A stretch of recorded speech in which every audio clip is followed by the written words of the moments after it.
The cause of the golfer's elbow is not the wrist flexors or the pronator muscle, but the internal rotation of the arm.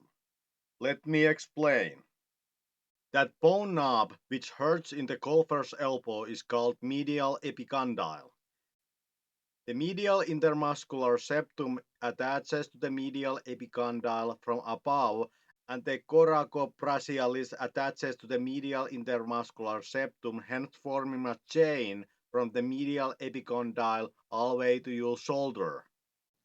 The medial intermuscular septum, however, is not the only thing which attaches to the medial epicondyle from above, because the brachial fascia also attaches to it, and the lateral intermuscular septum attaches to the brachial fascia.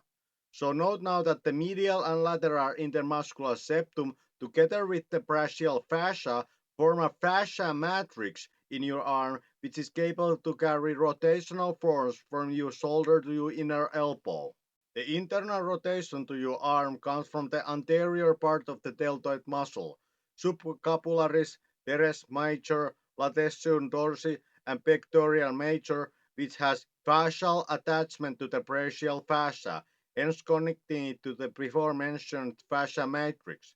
Therefore, when these muscles contract to produce the internal rotation of the arm, this force doesn't only go to the humerus bone, but also to this fascia matrix, which carries it to the medial epicondyle. When the body produces internal rotation of the arm, the nervous system tells you forearm flexors to contract because by doing so they protect the elbow in ligaments from damage. This is because your forearm flexors connecting from medial epicondyle to the wrist form a supportive structure which prevents your forearm from leaving behind while your humerus bone rotates internally. So note that the forearm flexors together with the upper arm fascia matrix form a continuous chain which carries the force from the upper arm musculature throughout the fascia matrix by the medial epicondyle through the forearm flexors all the way to your hand.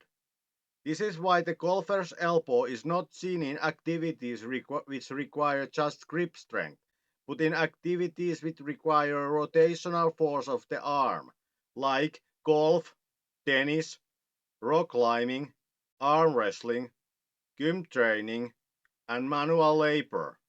Therefore, because the golfer's elbow is caused by a breakdown in the internal rotation chain, rehabilitation of this injury should focus on the entire internal rotation chain and not just on the forearm flexors.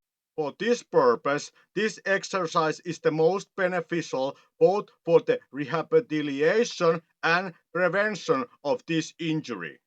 Note that this exercise is not a row, not an isolation internal rotation movement, nor do you pull across your body in this. This exercise should only be done following a correct form with either a light resistant rubber band or 4-to-1 cable system and never with free weights, 1-to-1 or 2-to-1 cable system because high inertia is counterproductive for rehabilitation.